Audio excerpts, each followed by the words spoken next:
14h, Sud Radio, la France dans tous ses états, Perico Légas. La seule façon de garantir la paix, c'est de faire apparaître toute guerre comme étant vouée à l'échec. Françaises, Français, mes chers compatriotes. Je suis William Wallace. Pour être libre donc, il faut être craint. Vaut-il mieux se faire craindre ou se faire respecter? Et pour être craint, il faut être puissant. L'idéal serait de faire l'un comme l'autre. Notre pays détient cette arme hors du commun. Capable de réduire la population à néant. L'arme dont on n'a besoin de se servir qu'une fois. Je l'appelle l'ex-femme. Aucun État, si puissant soit-il, ne pourrait s'y soustraire. Il faut se battre. Arrêtez de crier, monsieur, je vous assure, c'est pénible. Aucun, si vaste soit-il, ne s'en remettrait. Vive la République, vive la France. Nous sommes en guerre. Et oui, nous sommes en guerre. Bienvenue sur Sud Radio en ce jeudi 5 mars 2026. Ils sont restés à côté de moi, Maud Koffler, bien sûr. Bonjour. D'une fidélité à toute épreuve, mais pas moins que Julien Delmas, qui insiste lui aussi pour continuer à réaliser cette émission. Et elle est chaque jour meilleure. Et Emmanuel Galasso, qui ne se lasse pas d'avoir vos appels. Il y en a peut-être tellement maintenant. Mais chez Vegeur, on se demande si vous appelez Emmanuel Galasso ou vraiment pour l'information. Parce que tellement il y a de succès. Et puis Elvin, qui est là, qui surveille, qui est sûr qu'on ne dise pas trop de bêtises, parce qu'ensuite, c'est lui qui doit remettre ça sur Internet, et il faut pas rigoler. Je vous annonce tout de suite qu'à 12h30, nous aurons en direct, et quasiment en exclusivité, maître Laurent-Franck Liénard, l'avocat du policier Florian, qui va nous décrypter cette requalification de la mise en examen du policier lié à la mort du jeune Naël, qui du coup ne sera plus en assise, mais en cours criminelle. Donc vous restez avec nous à 12h30 pour écouter le témoignage de cet avocat. Emmanuel Macron est-il un patriote ou un va-t-en-guerre frustré? Nous en discutons à 12h10 avec Florian Philippot, président des Patriotes et ancien député européen, parce que c'est vrai que ça va dans tous les sens, on aimerait bien y voir clair. En tout cas, on a l'avis de tout le monde, hein. Mais là, c'est vrai qu'on a besoin de précision. La baguette en chantant nous ouvre la boulange. Ben oui, ben non, c'est pas moi, écrasez-vous, c'est un DJ qui sillonne la boulangerie en musique. Il s'appelle Dorian Gamon. Nous l'aurons à 12h45. Le barde de l'Amiche croustillante sera avec nous pour nous expliquer comment il arrive à faire vendre du pain en se promenant et en chantant. Je vous rassure beaucoup mieux que moi, et puis de la vraie musique. Quelle place la France peut-elle encore espérer récupérer sur la scène internationale et en particulier au Moyen-Orient? Nous en discuterons de 13 à 14h avec Alexandre Delval, géopolitologue et auteur du Nouvel Ordre Post-Occidental. C'est vrai que là aussi, on a besoin de se repérer. Et puis après l'intervention de Maître Liénard sur la requalification du procès du policier Florian, Maud et moi vous laisserons quelques perles, une en particulier. On évoquera notamment Imad Tintin, 3 EQTF et un titre de séjour malgré tout. Vive les accords franco-algériens. Voilà le programme du jour qui vous appelle à appeler Emmanuel Galasso 0826 300 300. Sud Radio, la France dans tous ses états, l'humeur de Perico. Mon humeur, c'est une mise au point parce que il y a des choses qui commencent, comme on dit un peu vulgairement, à me courir. C'est les anathèmes à extrême gauche, à extrême droite, fascistes et compagnie. Je vais d'abord donner une définition. Ce sont des termes géométriques. Extrême gauche et extrême droite, c'est celles qui correspondent à la position des parlementaires dans un hémicycle. Donc, à la gauche, à la droite, et donc à l'extrême gauche, très à gauche, et à l'extrême droite, très à droite. Je voudrais pour autant qu'on fasse très attention parce qu'aujourd'hui, en permanence, sur toutes les ondes, sur toutes les images, dans toutes les conversations, on a le mot extrême gauche, extrême droite, fascisme, nazisme, trotskisme, stalinisme. Je voudrais qu'on fasse un point, une distinction entre l'idéologie nauséabonde d'un côté et le nombre de morts de l'autre. On verra bien que c'est pas toujours évident à faire la part des choses. L'extrême droite, elle porte en elle le fascisme et le nazisme. Alors le nazisme, tâche indélébile liée à la Shoah et à l'antisémitisme, puisque c'est une idéologie d'État. Je dis bien d'État, c'était pas un parti politique, un mouvement subversif. C'était un gouvernement et un État qui décidait que tout enfant qui était né juif devait être gazé et brûlé dans un four crématoire. Cette tâche indélébile, c'est celle de la période de l'Allemagne nazie, et le peuple allemand a porté Hitler au pouvoir, et ensuite ils ont assumé. Ça, c'est une réalité sur laquelle il faut revenir. C'était l'Allemagne officielle, la grande nation allemande, celle de Goethe, de Schubert, de Beethoven, avait eu, à un moment donné dans son histoire, à sa tête, à son pouvoir, désigné par un parlement et des institutions à l'époque démocratique, un parti politique qui considérait que tout juif devait être éliminé immédiatement. Ça, c'est le nazisme. Évidemment, aujourd'hui, quand on utilise le mot nazi, il faut bien avoir ça en tête. Bon, le fascisme, c'est quelque chose de très précis. C'est le rejet des droits de l'homme, de la démocratie, du libéralisme, de toutes les formes de liberté, pour établir un État totalitaire, dirigé, voilà, sans aucune consultation du peuple, par un seul chef désigné de façon unilatérale. C'est ça le fascisme, avec un régime totalitaire. Il n'y a pas aujourd'hui au ministère de l'Intérieur de parti politique qui se réfère à cette idéologie-là. Il y a peut-être des groupuscules, il y a peut-être des associations, voilà. De même qu'il y a encore des nostalgiques du nazisme, voilà. Mais il n'y a pas officiellement au ministère de l'Intérieur de parti qui soit considéré comme fasciste. Ensuite, on va faire la part des choses sur le nombre de morts. La droite, l'extrême droite, elle aura tué quoi? Prenons l'exemple tout simplement des guerres de religion. Au nom de la Bible et des évangiles, entre les guerres de religion en Europe et des conquistas en Amérique latine, on peut dire que le christianisme, qui pourtant est une religion d'amour et de compassion, au nom du christianisme et de l'évangile, on a tué près de 150 millions d'êtres humains en Amérique latine, depuis Cortés jusqu'à Pizarro. Les guerres de religion, il y a eu des massacres. Voilà. L'islam, lui, qui aujourd'hui est confronté à une situation d'extrême violence, de terrorisme, d'intégrisme, qui commence en 632 avec les Gires, il est loin d'avoir tué 150 millions de personnes, et j'espère qu'on n'en arrivera jamais là, même si les personnes qu'il a tuées jusqu'à présent sont de trop. Lorsqu'on est en guerre civile, on peut tuer ensuite en fonction des corporations professionnelles. C'est absolument dingue. La guerre d'Espagne de 1936 à 1939, quand les franquistes ont commencé à fusiller des syndicalistes, eh bien l'extrême gauche espagnole, pour répondre, fusillait des notaires. Ensuite, les franquistes, fascistes, ont fusillé des instituteurs, des enseignants. Et l'extrême gauche espagnole, communiste anarchiste, ont fusillé des pharmaciens. Vous vous rendez compte de l'aberration? Bon. Si on fait le bilan des morts, et que l'on parle de l'extrême gauche, donc je commence à Staline, à Mao Tse-tung, à Pol Pot, je vais ensuite sur Kim Il-sung, même Ho Chi Minh a tué des gens.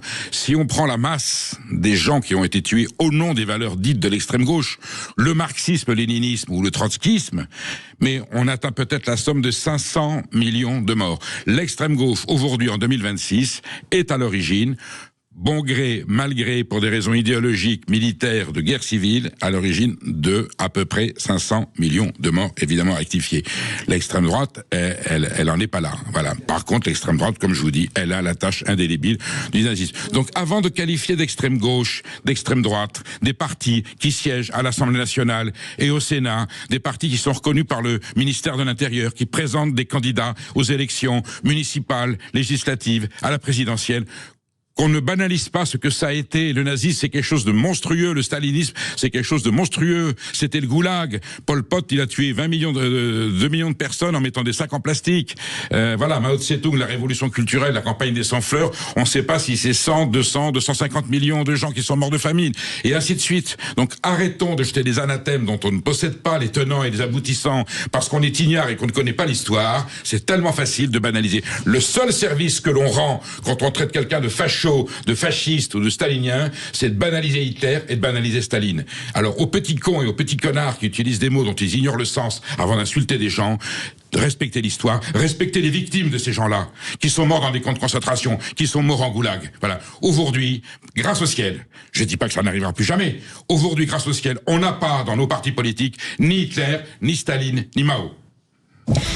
Emmanuel Macron peut-il seul porter la responsabilité d'une potentielle entrée en guerre? Ça fait réagir les politiques et ça fait notamment réagir Florian Philippot qui sera à notre micro dans un instant. N'hésitez pas à lui poser vos questions en direct sur Sud Radio 0826 300 300. À tout de suite. Midi 14h, Sud Radio, la France dans tous ses états, le fait du jour. La France a-t-elle un rôle à jouer dans le conflit qui oppose Israël et les États-Unis à l'Iran? Quels intérêts a-t-elle à défendre? Et Emmanuel Macron peut-il seul porter la responsabilité d'une potentielle entrée en guerre? On en parle avec le président des Patriotes, ancien député européen Florian Philippot. Bonjour. Bonjour. Bonjour Florian Philippot, merci d'être à l'antenne de Sud Radio. Et moi je me pose la question beaucoup plus catégoriquement. Emmanuel Macron est-il un patriote ou un va-t-en-guerre frustré? Depuis le temps qu'on l'entend suggérer des interventions militaires de la France, y compris d'envoyer des hommes au sol, son chef d'état-major des armées nous dit qu'il faut préparer nos enfants à aller se battre. Là on est des grands déploiements avec des rafales autour du Falcon et puis on envoie le Charles de Gaulle. On a l'impression du gars qui est pas invité au bal et qui est à la porte qui dit moi j'ai envie de venir pour participer. Et puis on voit qu'au niveau de l'Europe, Monsieur Trump insulte le Premier ministre, le président du Conseil espagnol, Monsieur Pedro Sanchez, en présence du chancelier allemand qui ne dit rien, parce que Pedro Sanchez a eu le malheur de dire mais moi je vois pas la légitimité de cette guerre. Voilà, on a affaire à qui aujourd'hui à l'Élysée? À quelqu'un qui défend vraiment l'intérêt de la France ou qui a envie une fois de plus de faire une sorte de posture et de figuration? Je pense que le terme du débat est bien posé. Vous savez, je pense que Emmanuel Macron ne va pas commencer une carrière de patriote français au bout de 9 ans de mandat. Alors, il n'a pas 67 ans. Il n'a pas 67 ans, déjà. Ouais. Vous avez compris la référence. Mais je ne le vois pas, effectivement, commencer une carrière de patriote français après avoir passé son temps à faire l'inverse. Non, on sent qu'il s'agite. Et d'ailleurs, il ferait bien de ne pas trop s'agiter parce que nous n'avons rien à faire dans cette guerre qui n'est pas la nôtre. Il nous a déjà mis vraiment jusqu'au genou dans la guerre d'Ukraine et de Russie, quitte à nous ruiner, à nous endetter, à nous mettre en danger. Et là, on sent que ça le titille. Alors, il n'en a heureusement pas vraiment les moyens, mais enfin quand même, il peut faire déjà des dégâts avec les faibles moyens qu'il a. Non, si vraiment il doit faire une chose, c'est s'occuper des ressortissants français qui sont vraiment coincés là-bas et qui voudraient revenir. Bon, ça, c'est un rôle normal du pays à tenir. Mais 2, c'est s'occuper ici du problème que cause cette guerre, c'est-à-dire l'explosion à venir des prix de l'énergie. Car ça va être la vraie conséquence concrète et pratique pour tous les Français, les ménages, les agriculteurs, les entreprises, les artisans, les industries, c'est qu'on va avoir une explosion des prix. Et là, il pourrait faire des choses concrètes. Par exemple, il faudrait baisser immédiatement la TVA qui est à 20% à 5% sur les produits pétroliers, le prix à la pompe. Ça, il faudrait le faire tout de suite. Mais vous savez que pour pouvoir le faire, il faut se défaire de l'Union européenne, car il y a une directive qui s'appelle 2006/112 qui interdit de baisser le prix du pétrole en dessous de 15% concernant la TVA. Donc si on veut vraiment la réduire fortement, il faut sortir de l'UE. Même chose si on veut éviter que le prix du gaz, qui est en forte hausse, puisqu'il a déjà gagné 58% en une semaine, ne se traduise chez nous par une hausse du prix de l'électricité. Car contrairement aux Allemands, notre électricité n'est pas produite par le gaz. Mais donc, elle est indexée. Elle est indexée sur le gaz. À cause du mécanisme européen de fixation des prix. Je me souviens du film Le Viager où, vous vous souvenez, l'emprunt était indexé sur l'aluminium. On avait choisi ça chez le notaire. Tout avait explosé. Alors, quel est le génie qui a décidé qu'il fallait indexer le prix de l'électricité sur le gaz? C'est les Allemands pour nous. Ils nous ont mis dans le système européen parce que eux, leur électricité est produite par du charbon et du gaz, essentiellement. Oui. Donc, normalement, ils ont une électricité beaucoup plus chère que l'électricité française qui, grâce au nucléaire, essentiellement, et à nos barrages hydroélectriques, est beaucoup moins chère. Et donc, ils ont vu que c'était un avantage compétitif énorme pour notre industrie, notre économie. Et donc, ils nous ont mis dans le marché européen, ce qui fait que les prix sont moyennisés en quelque sorte. Et donc, mais ça dépend du gaz, de la dernière centrale allumée, ce qui est souvent une centrale à gaz en Allemagne. Donc, en réalité, eux, ils ont un prix un petit peu inférieur à ce qu'ils devraient avoir. Et nous, on a un prix beaucoup plus élevé que ce qu'on devrait avoir à cause de ce mécanisme européen de fixation des prix de l'électricité. Là, on va en payer le coût, alors que normalement, vous savez, il n'y a que 2% de l'électricité française qui est produite avec du gaz. Bien que sûr. 2%. Normalement, c'est $1. Ça ne va pas l'être à cause de ce système. Donc, vous voyez, si on veut vraiment s'occuper de l'énergie et du pouvoir d'achat des Français et de l'économie française, il faut encore une fois redevenir un pays indépendant en quittant l'UE. Autre aspect du problème, Florian Philippot, est-ce que le fait de s'impliquer dans ce conflit de façon très extérieure, parce que personne ne nous a rien demandé, les Américains ont même fait savoir que si le Charles de Gaulle arrive en Méditerranée, attention à ne pas perturber un système dans lequel il n'est pas du tout intégré, est-ce que ce n'est pas nous mettre le doigt dans un engrenage aux conséquences dont on ne prévoit pas justement les risques énormes? Parce que ça veut dire que si on s'implique, ça veut dire qu'on attaque l'Iran, qu'on prend position aux côtés d'Israël et des États-Unis, alors que nous ne sommes pour l'instant, je dis bien, pas concernés, qu'il y a eu aucune, je vérifie encore, il y a eu aucune déclaration de guerre d'aucun État contre l'autre. Le droit international et l'ONU, elles sont totalement pulvérisées. Est-ce que malgré tout, il y a un risque d'aller exposer la France, ce que justement Dominique de Villepin et Jacques Chirac n'avaient pas voulu faire en 2003? Est-ce que là, il y a un risque d'exposer la France à un risque d'extension du terrorisme? Nous n'avons rien à faire dans cette guerre dite préventive. qui est effectivement une guerre illégale, qui est une guerre qu'on connaît par cœur. On a eu ça en Irak 2 fois, en Afghanistan, en Syrie, en Libye, en Yougoslavie. Ça finit toujours de la même façon, plus de chaos. Vous ne changez pas un régime et vous ne bombardez pas de la liberté, de l'amour, de la démocratie et des droits de l'homme par des missiles. Vous ne faites que détruire un peuple, détruire un pays. De toute façon, vous ne changerez pas un régime sans intervention au sol. Mais enfin, une intervention au sol, il faudrait mettre au moins 350 000 soldats américains. Je ne suis pas certain, quand même, que Trump aura la folie de faire ça. Donc, en fait, on n'aura qu'un accroissement du chaos. Et on voit le chaos arriver, puisque c'est en train de s'embraser et de se répandre dans toute la région. La France n'a aucun intérêt à participer à cela. Aucun. Villepin et Chirac avaient raison du temps de l'Irak. Pourtant, il y avait des va-t-en-guerre à l'époque. Et pourtant, on nous présentait les armes de destruction massive, comme on nous présente aujourd'hui le programme nucléaire iranien. Ça fait 30 ans qu'il est au bord, soi-disant, d'avoir l'arme nucléaire. Bon, tout ça, c'est bidon. Et souvenez-vous, Florian Philippot, et souvenez-vous, Nicolas Sarkozy était allé s'excuser auprès de George Bush de ne pas être intervenu à côté des Américains en Irak. C'était quand même surréaliste comme situation. Tout à fait. De toute façon, notre politique étrangère a complètement dérapé depuis Sarkozy, depuis qu'on a réintégré le commandement intégré de l'OTAN, depuis qu'on a intégré l'atlantisme, et nous n'avons rien à faire dans ces guerres. On doit s'occuper de nos intérêts nationaux, on doit avoir une voie diplomatique libre. Mais enfin, on est en train de s'y intégrer dans cette guerre d'Iran, puisqu'en autorisant les Américains à utiliser les bases françaises là-bas, comme on vient de l'apprendre, c'est déjà une manière d'être co-belligérant et de ne plus respecter déjà le droit international. Donc, en réalité, on est déjà en train... Mais attention, parce que Macron, qui est à 1 an de la fin de son mandat, dans sa tête, il n'est pas parti. Et je ne sais pas si dans sa tête, il a vraiment envie de partir. Et si ce motif, ce prétexte de guerre ne pourrait pas être utilisé par lui pour nous faire une Zelensky. C'est-à-dire, vous savez, on utilise le prétexte de la guerre pour rester. Ce serait compliqué, c'est pas si évident que ça. Mais enfin, il nous a habitués à des choses tout à fait dingues, donc on ne peut pas écarter cette... Des juristes compétents ont déjà répondu à cette hypothèse en disant qu'il n'y avait pas aucune possibilité. Mais bon, comme vous dites, sait-on jamais... Dans un temps normal, bien sûr, il n'y en a pas, mais on serait dans un temps tout à fait anormal. Dernier point sur lequel j'ai besoin de votre avis, Florian Philippot. Nous réalisons, nous le savions déjà, mais là nous constatons de façon très concrète que le président de la République française dispose de pouvoirs militaires en termes de défense puisqu'il est le chef des armées absolu. Il décide seul, mais par le fait du prince, d'envoyer, de pas envoyer, de déclarer, de pas déclarer, de mobiliser.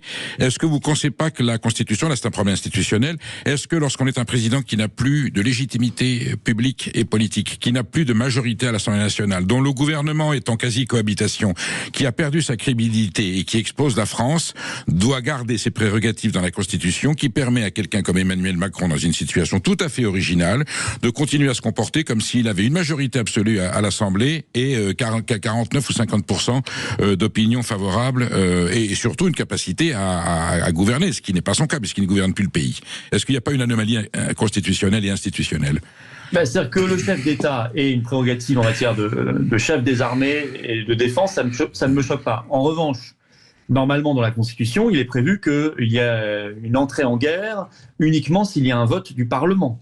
Et s'il y a une opération extérieure, elle doit être reconduite tous les 3 ou 4 mois, selon la Constitution, je ne sais plus, par un vote du Parlement. Mais en réalité, aujourd'hui, depuis de nombreuses années, on ne fait plus de déclaration de guerre. Il n'y a plus jamais de déclaration de guerre, ce qui permet de contourner la Constitution, effectivement, d'envoyer des troupes comme ça, de faire n'importe quoi, des moyens, des armes, des milliards, comme on le fait avec l'Ukraine depuis 2022, sans aucun contrôle. Écoutez, si les oppositions au Parlement ne sont pas contentes, elles ont qu'à lancer une procédure de destitution. C'est là aussi prévu par la Constitution, c'est l'article 68. Mais je remarque qu'elles ne le font pas. Elles ne sont même pas capables de... Ils sont même pas capables de voter une motion de censure. C'est-à-dire c'est à un tel point de désordre, j'allais dire, dans l'hémicycle, vu la composition de cette Assemblée nationale, qu'on n'est plus du tout habitué à avoir la moindre cohérence, puisque chacun tire dans son sens et on se remarie et on s'allie, et on le voit bien ce qui va se passer au municipal entre le Parti socialiste et la France insoumise. On ne s'aime pas en public, mais on s'aime bien sur le terrain quand il faut sauver des postes. Vous imaginez la complexité. Vous considérez quand même que ça, c'est un point qu'il faudra revoir au niveau constitutionnel par un référendum ou une évolution de la Constitution sur cette prérogative absolue du chef de l'État? Non, je pense qu'il faut respecter la Constitution. Je vous dis encore une fois, normalement, il y a un contrôle parlementaire. C'est juste qu'elle n'est plus respectée. Là où je pense qu'il faut une vraie évolution, c'est qu'il faut mettre à la tête du pays des hommes ou des femmes qui aiment la France et qui sont conscients de l'intérêt national. Et non pas quelqu'un qui se permet, avec si peu de légitimité, à 1 an de la fin de son mandat, de revoir complètement notre stratégie de dissuasion nucléaire, par exemple, et de nous faufiler cette affaire subrepticement vers une dissuasion européanisée, car c'était bien ça, si on savait bien entendre le sens réel de son discours l'autre jour à l'île Longue. C'est l'annonce d'une européanisation, voire d'une germanisation de notre dissuasion nucléaire, ce qui est une forfaiture, ce qui est une autre analyse. C'est très très clair. Eh bien, le peuple français, les électeurs français auront dans 14 mois l'occasion et la possibilité de trancher sur cette épineuse question. Merci Florian Philippot d'avoir été nous sur Sud Radio, et je vous dis à une prochaine fois. Vous restez bien avec nous, puisque dans un instant, nous serons avec maître Laurent Franck, Liénard, l'avocat de Florian, le policier qui avait neutralisé Naël. Il y a du nouveau de ce côté-là, donc on sera avec lui en direct dans un petit instant, suivi des perles, et puis d'un entretien un petit peu assez mythique, je pense, avec DJ Baguette. On vous en avait parlé il y a quelques temps. Eh bien, il sera là, lui aussi, sur Sud Radio. 0826 300 300 pour réagir en direct. À tout de suite. Sud Radio. Sud Radio. Parlons vrai. Parlons vrai. Sud Radio. Parlons vrai. Midi 14h, Sud Radio, la France dans tous ses états, Perico Légas, Maud Koffler. Nous sommes en direct avec maître Laurent Franck Liénard, l'avocat de Florian, le policier mis en examen suite à la mort de Naël à Nanterre. On se souvient de cet épisode, et aujourd'hui, donc, information majeure, j'allais dire même colossale, la Cour d'appel de Versailles a requalifié l'accusation contre Florian. Ce n'est plus un meurtre, mais violence volontaire ayant entraîné la mort. Bonjour maître, merci d'être à l'antenne de Sud Radio. J'allais dire au débeauté, cette modification judiciaire est très très importante. Elle change tout. Alors, elle change beaucoup de choses. C'était évidemment du bon sens. Un policier qui tire sur un contrevenant ne cherche pas à le tuer. Il n'a pas l'idée de le tuer. Il a l'idée de le stopper dans son action délinquante.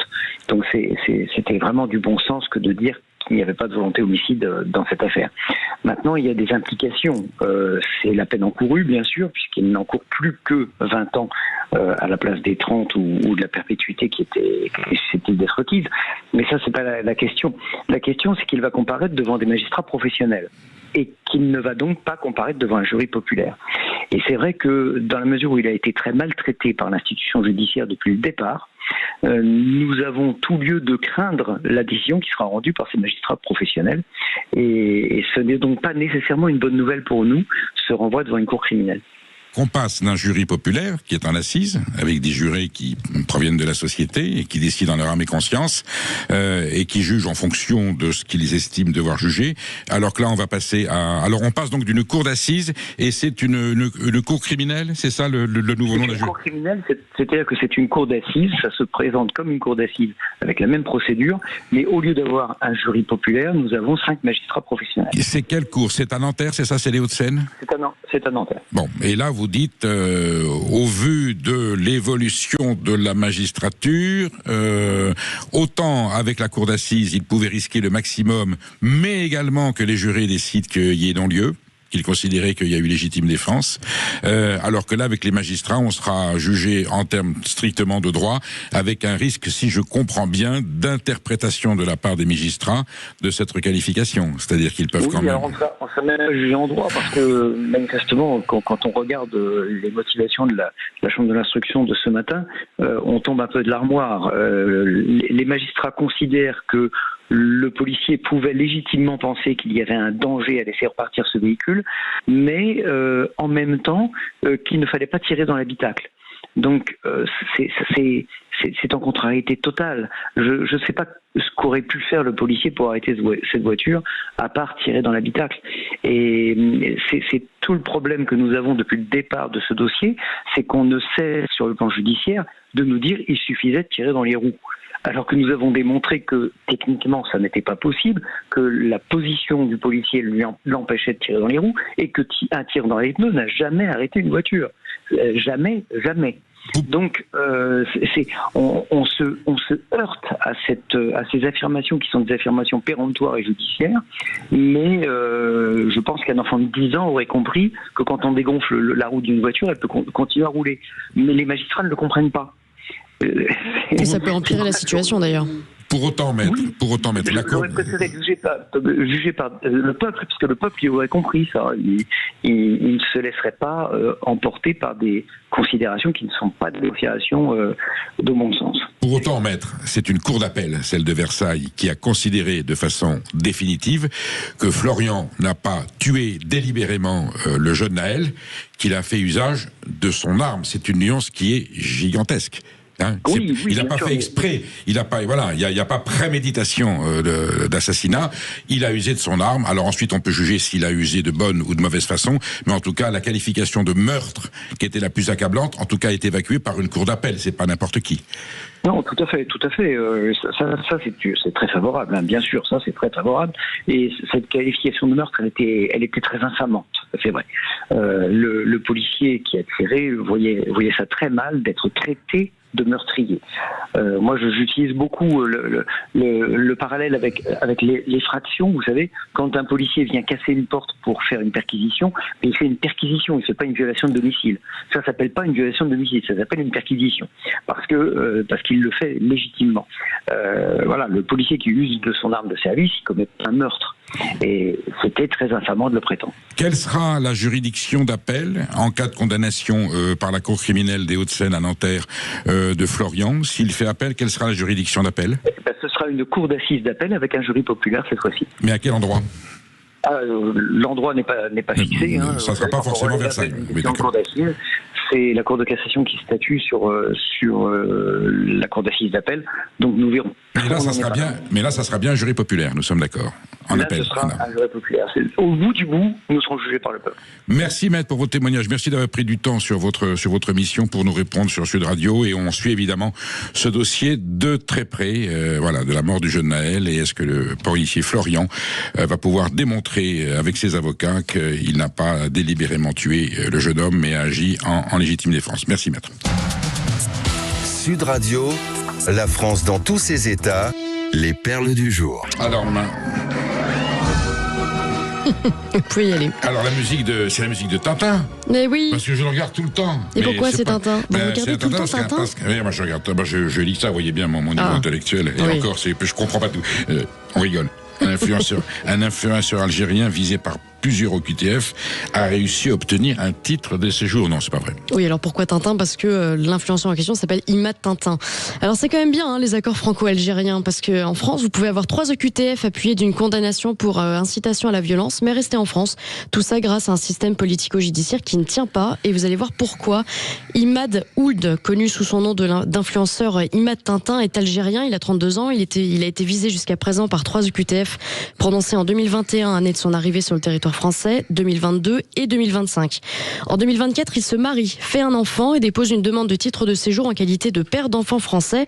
Bien vu l'aveugle, sauf que dans la foulée, il est interpellé pour avoir tenu des propos en langue arabe, appelant à brûler vif, tuer et violer sur le sol français.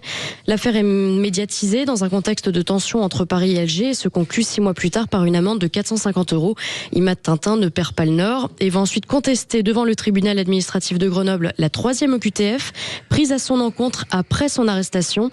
Les juges annulent cette mesure, estimant que l'administration avait commis une erreur d'appréciation. Avant de prononcer l'éloignement, elle aurait dû statuer sur la demande de certificat de résidence déposée en décembre 2024. La préfecture de l'Isère réexamine donc le dossier, mais rejette la demande de titre de séjour et prononce une nouvelle OQTF. Mais le ressortissant algérien saisit de nouveau le tribunal administratif de Grenoble pour contester cette décision. Ça n'en finit pas. Les juges lui ont finalement donné raison en annulant l'arrêté préfectoral. Résultat, dans son jugement du 25 février, le tribunal considère que la situation d'Imad Tintin doit être examinée, encore une fois, au regard des stipulations de l'accord franco-algérien de 68 et non au titre du code de l'entrée et et de séjour des étrangers, du droit d'asile.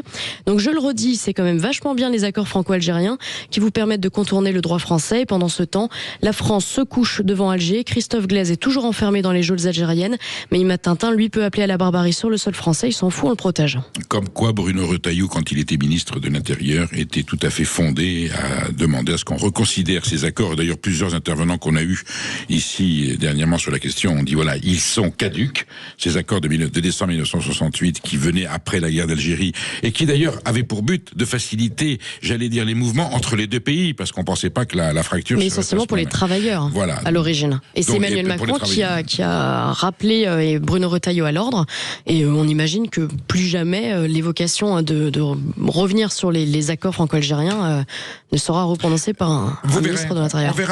On verra bien, tout est possible. Salut, moi c'est Didier. Et quand il y a des fringues que je porte plus, je les mets sur Vinted. Comme ça leur donne une deuxième vie. Moi j'adore donner une seconde chance aux choses, contrairement à mon ex. Vous êtes sans doute très nombreux à utiliser la plateforme Vinted pour acheter et vendre vos affaires. En revanche, on espère que vous ne faites pas partie des innombrables fraudeurs. Eh oui, la mafia en un clic, c'est exactement ça. Quand l'intelligence artificielle sert à frauder, nous y sommes. On nous a toujours dit l'intelligence artificielle, c'est formidable, vous allez voir, ça permet de faciliter la communication, le transfert, la compréhension. Alors là, c'est pas compliqué. Vous êtes acheteur, vous achetez sur un site, en l'occurrence Vinted, un objet, et grâce à l'intelligence artificielle, vous photographiez cet objet en inventant une avarie, une fracture, une rupture, enfin quelque chose que... Disons qu'il est abîmé. Vous renvoyez la photo au vendeur en disant regardez, vous m'avez envoyé quelque chose qui est abîmé, qui est cassé. Puis alors la photo de l'IA, elle est vraiment bien faite. Hein. On a vraiment zut, mais comment ça c'est, pourtant je l'avais bien emballé. Non.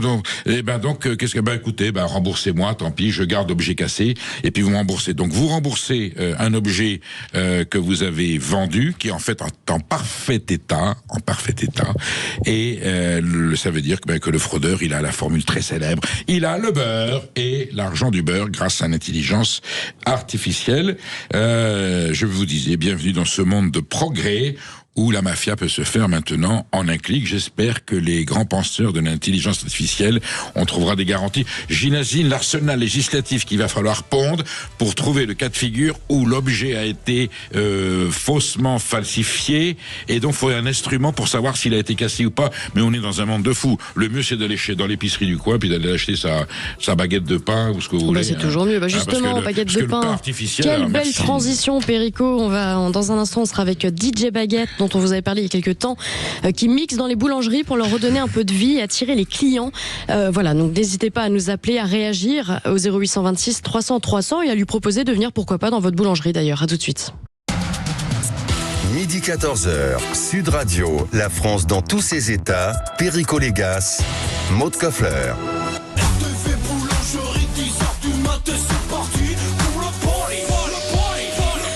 Ça commence bien. On vous en avait parlé il y a quelques temps. Vous souvenez-vous de Dorian Gamon, alias DJ Baguette, qui, pour aider les boulangeries à se relancer ou à attirer des clients dans les villages, mixe entre les croissants et les baguettes tradition. Il buzz sur les réseaux sociaux. Il est avec nous cette fois sur Sud Radio. Bonjour Dorian. Bonjour à tous. Merci Dorian Gamon d'être présent avec nous. D'abord, je vous embrasse de la part de tous les boulangers à qui j'ai demandé leur avis. Ils m'ont dit mais c'est formidable, faudrait étendre d'ailleurs la pratique aux autres pratiques, aux autres aliments, aux autres commerces. Bien voilà, sûr. De la musique, de la culture, de la joie. Il y a rien de plus formidable que d'aller acheter son pain. Hein. Alors j'allais dire, hein, j'avais commencé annoncé cette rubrique en disant la baguette en chantant nous ouvre la boulange en chantant faux, mais c'était bien ça, c'est la baguette chantante. Alors vous voulez venir à la baguette, là c'est le cas de le dire avec la musique. Comment, j'allais dire quel mot je vous a piqué, non. Quel moulin vous a inspiré pour introduire de la musique dans l'achat aussi fondamental que la baguette de pain?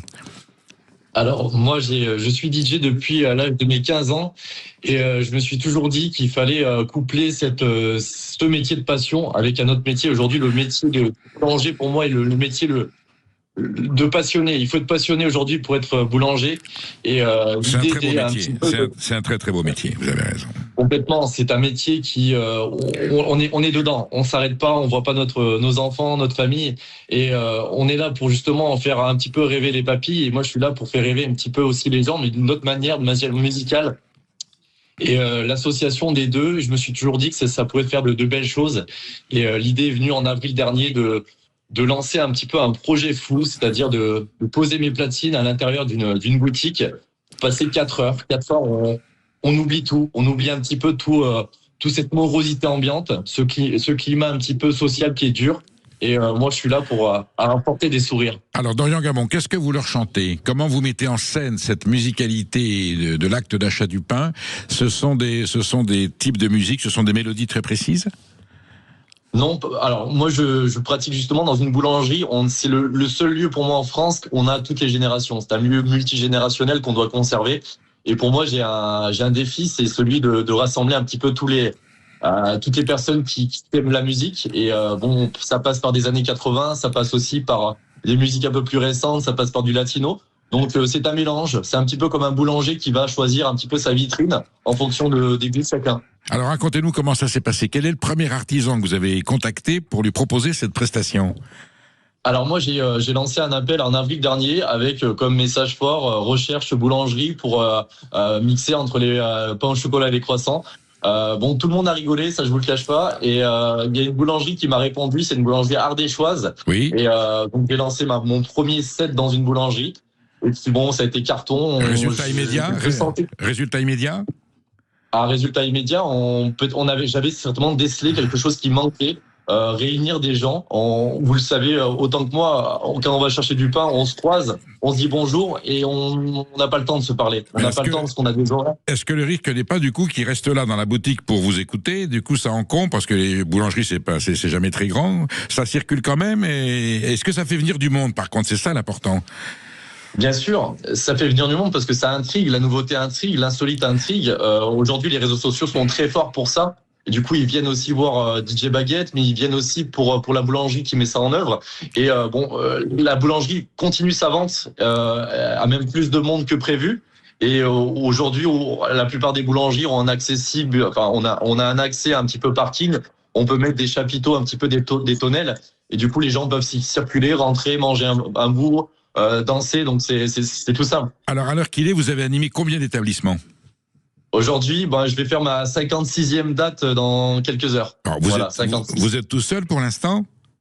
Alors je fais ça avec mon papa, donc j'ai décidé justement de le mettre dans l'aventure parce que c'est aussi une aventure humaine, une aventure familiale, et la plupart des boulangeries artisanales le sont. Et coupler un petit peu ces deux facteurs, c'est des moments magnifiques. Alors est-ce que Monsieur Enract, président du syndicat des boulangers, vous a appelé en demandant d'étendre votre prestation? Non, d'abord, plus sérieusement, est-ce qu'ils vous ont contacté, ou pour l'instant ils sont frileux, ou ils sont méfiants, ou vous avez eu des instances professionnelles qui vous ont dit on est en train de réfléchir parce que vous pourriez faire des plis, sans jeu de mots.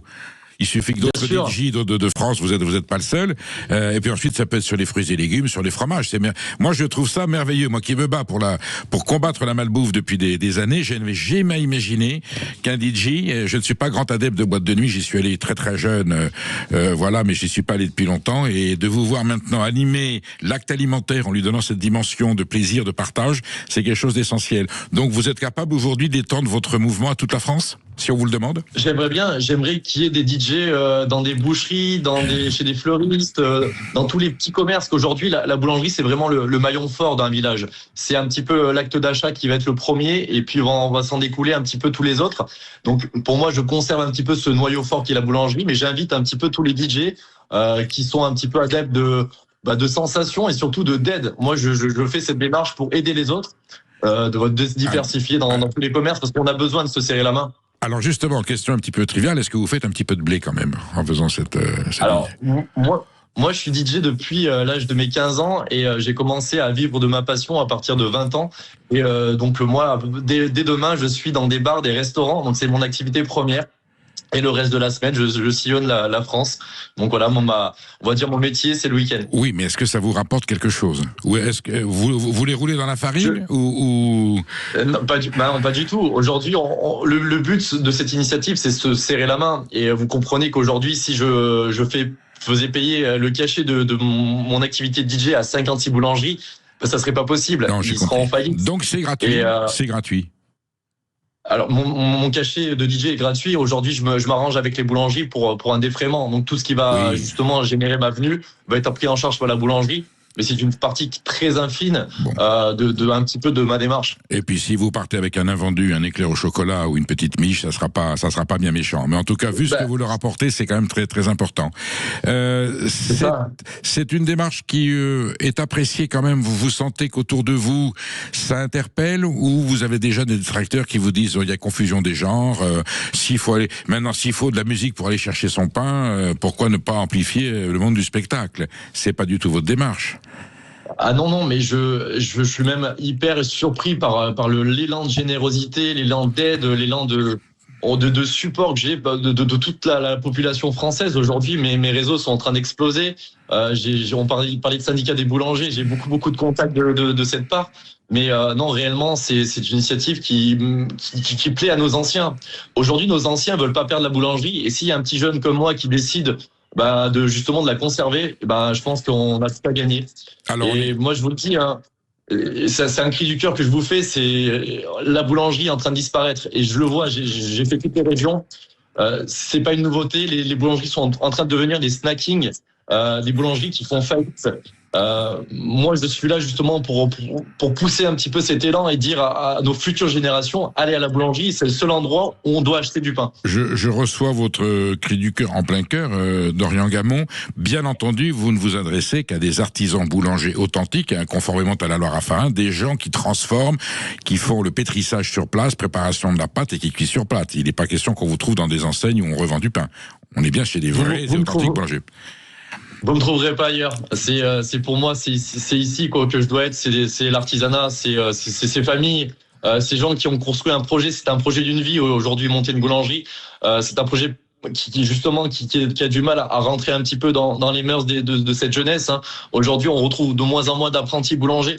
Et du coup, moi, je m'intéresse uniquement à l'artisanat. L'artisanat doit être fort dans notre pays, et je vais tout faire pour le relever un petit peu à ma manière, bien sûr. Dorian Gamon, si on devait passer à la phase 2, quelle est l'autre corporation, quelle est l'autre prestation alimentaire qui mériterait une animation musicale après le pain, bien entendu? Alors, je peux vous les inventorier toutes. Est-ce que les légumes, vous savez, aujourd'hui, il faut manger plus de légumes. Est-ce que d'aller chez les maraîchers, dans les 4 saisons, pourrait inciter? C'est moins symbolique que le pain, qui est un merveilleux métier. C'est l'aliment fondamental. C'est notre civilisation, c'est notre culture, c'est le symbole de la France. Pour autant, vous pourriez envisager d'aller dans d'autres formes de commerce, d'autres formes d'activité alimentaire pour expérimenter également cette prestation culturelle. Bien sûr, moi je pense que c'est un constat général. Aujourd'hui, nos commerces ont besoin de se diversifier, ont besoin d'amener un petit peu un élan qui va plaire à nos jeunes. Aujourd'hui, c'est eux l'avenir. Justement, il faut les rendre attractifs, et il y a plein de commerces de bouche qui peuvent justement apporter une animation chaleureuse, collective, comme un DJ set, comme je le fais dans les boulangeries. La partie événementielle est à prendre. Pour moi, c'est un conseil. C'est le constat que je prends. C'est la partie événementielle est très importante aujourd'hui dans les villages. Les villages ont besoin justement de faire des animations. La ruralité. Exactement, la ruralité est en train de disparaître. Aujourd'hui, les commerces de villages disparaissent et s'intègrent dans des structures et dans des zones. Et c'est dommage. Donc aujourd'hui, faire des événements, c'est aussi une manière de consolider le village. Votre message est reçu, votre appel est lancé, on le répertorie, on le relance. DJ Baguette anime les boulangeries pour que vous alliez chercher votre pain et vous goûtez votre pain en musique. Merci du fond du cœur pour cette initiative. Voilà, et vous contribuerez certainement à ce sursaut national qui fait que le contenu de notre assiette et l'art de bien manger, quelque chose qui caractérise la France et qui fait qu'on est fiers d'être français, et vous y participez grâce à votre initiative. À très bientôt, Dorian Gamon. On vous suit de près et je voudrais avoir des nouvelles de ce que vous pourrez faire de plus. À bientôt. Vous restez avec nous, je vais recevoir le politologue Alexandre Delvalle pour savoir quelle place la France peut-elle aujourd'hui espérer récupérer sur la scène internationale, et particulièrement au Proche-Orient où on essaie d'exister, où on n'existe plus beaucoup. Vous restez avec nous et vous appelez Emmanuel Galasso au 0826 300 300. Quelle place la France doit récupérer dans le monde, et Alexandre Delvalle répondra à vos questions et à vos interrogations. Midi 14h, Sud Radio, la France dans tous ses états, le face-à-face. Vous êtes bien sur Sud Radio en ce jeudi 5 mars 2026. Le face-à-face aujourd'hui est avec Alexandre Del Valle. Alors, Alexandre Del Valle ou Del Valle, en espagnol on dit Del Valle. Voilà, j'ai des amis qui s'appellent Del Valle, c'est pour ça que je dis ça.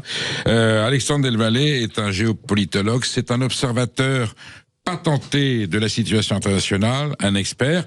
Il parle scientifiquement, il n'est pas dans des considérations idéologiques ou politiques, même si on va parler de thèmes politiques. Et son dernier ouvrage, c'est Le Nouvel Ordre Post-Occidental aux éditions de l'Artilleur. Alexandre Del Valle, merci d'être là. Bienvenue sur Sud Radio. Vous tombez en pleine actualité parce que le président de la République a replacé la position de la France au cœur du débat international. Et nous voulons décrypter avec vous ce qu'il en est, où en est la France. Est-ce qu'un président de la République française peut changer les choses? Est-ce que cette crise finalement peut nous permettre de réexister, ou est-ce qu'elle nous enfonce un petit peu plus dans le ridicule? Bien entendu, auditeurs et auditrices de Sud Radio, cette information vous concerne, elle vous touche. On nous annonce tous les jours qu'il va y avoir des incidences sociales, économiques sur notre vie quotidienne. Est-ce que vous croyez en la France qui était celle du général de Gaulle? Est-ce qu'on peut retrouver cette place de prestige, cette place, être crainte, comme on dit, et respectée, ou au contraire vous estimez qu'on est allé trop loin dans la déchéance? Vous donnez-nous votre avis au 0826 300 300. Emmanuel Galasso attend votre appel, 0826 300 300. Alexandre Del Valle et moi-même, on sera ravis de discuter avec vous, soit que vous ayez une question à poser, soit que vous ayez un avis à donner, parce que votre avis compte. Ici, c'est le Parlons Vrai, c'est le thème de cette radio, de Sud Radio. Le Parlons Vrai, et votre Parler Vrai fait partie de l'identité de notre antenne.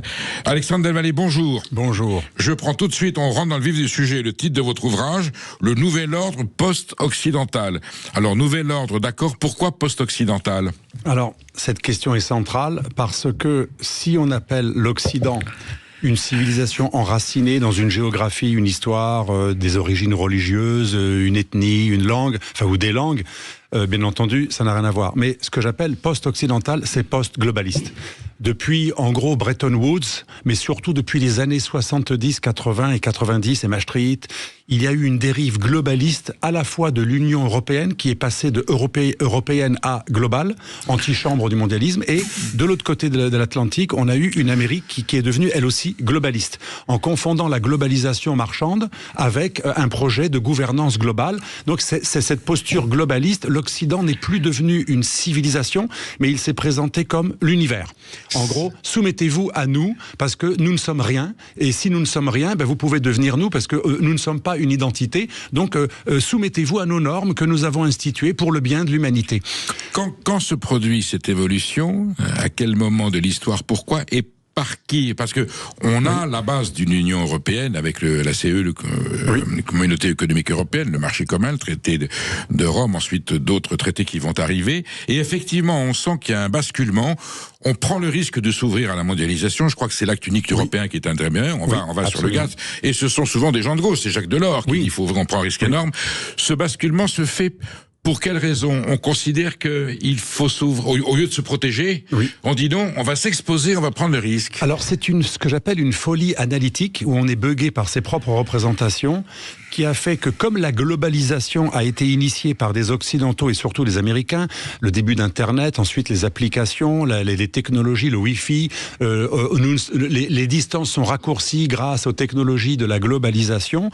Toute américaine, je vous signale. Qui était toute américaine au départ. Même si certains concepts sont peut-être européens au départ, l'application est américaine. Absolument, totalement américain. Et de toute façon, nous n'étions que des vassaux et nous le sommes encore des États-Unis. On voit bien. Donc du coup, cette globalisation qui est tout à fait respectable, pour moi, elle est neutre. C'est ni bien ni mal. Ça permet de communiquer, donc c'est même plutôt bien. Mais la folie analytique des Européens a consisté à dire, puisqu'on peut communiquer...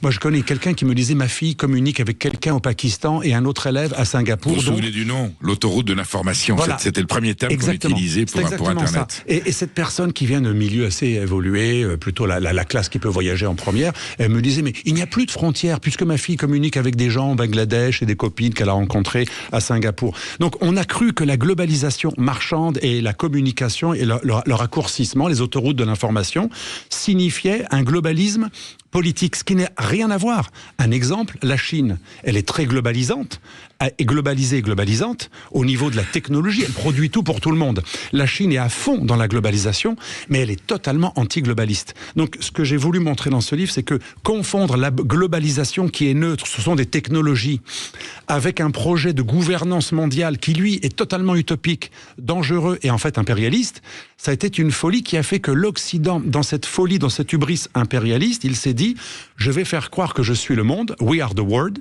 et le monde va se soumettre à nous en croyant qu'il va se soumettre à une belle idée, alors qu'en fait, il se soumet à la globalisation telle que l'Occident le conçoit. Mais cela est terminé parce qu'entre-temps, les anciens ploucs qui ont travaillé pour nos sociétés, chez qui on a délocalisé, c'est quand même les civilisations qui ont inventé le zéro, l'Inde, ou la boussole, ou la poudre. C'était pas du tout des gens qu'on aurait dû sous-estimer. Et en plus, ils avaient une revanche à prendre. Les briques d'aujourd'hui. Et les briques d'aujourd'hui. Est-ce qu'on pouvait avoir au départ, une vision, une lecture, une approche humaniste de la globalisation?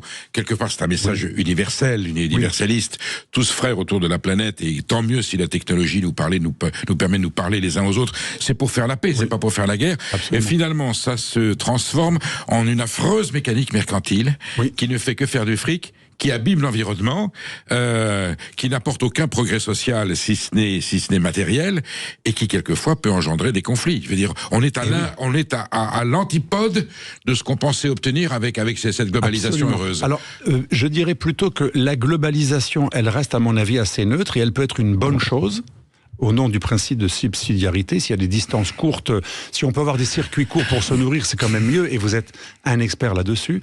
Par contre, on a confondu globalisation et universalisme, ou l'universel. Moi, je suis universel. Je suis chrétien, je suis universel. L'universalisme, il est dans le domaine de l'humain, du spirituel, de l'âme ou des valeurs. C'est très bien d'être universel. Donc les GAFAM, c'est tout sauf ça.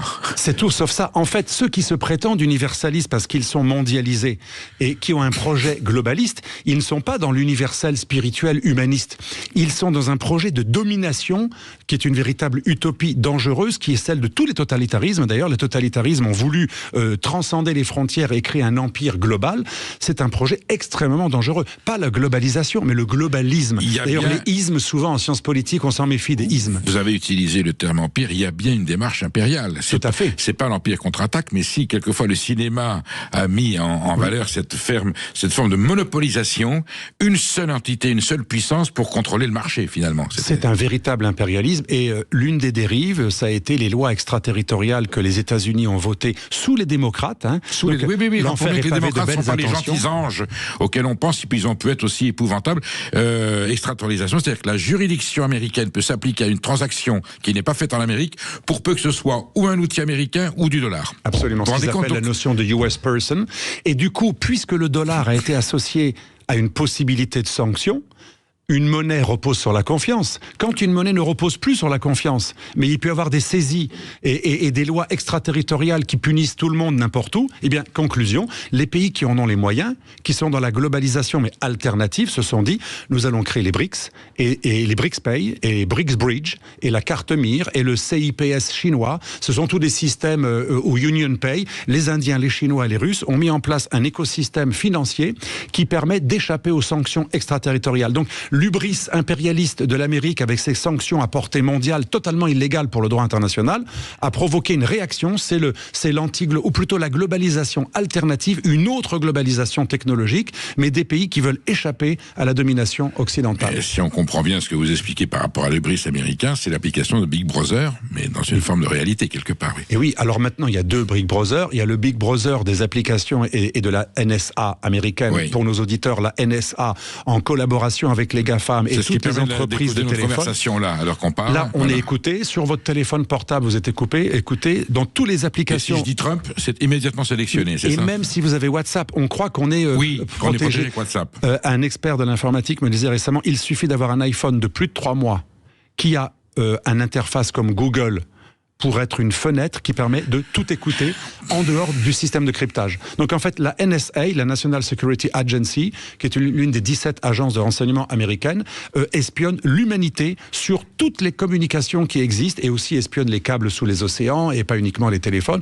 Donc tout cela, c'est un Big Brother américain. Et en face, il y a une zone qui s'est dit, moi j'ai pas envie d'être sous écoute de la NSA, donc je vais fabriquer mes propres applications et mes propres systèmes digitaux et cyber, c'est la Chine. Il y a deux espaces de cyber-souveraineté, c'est la Chine et les États-Unis. D'où la fameuse guerre entre Huawei, les GAFAM et les Batik. Vous savez, les Batik, c'est les GAFAM chinois.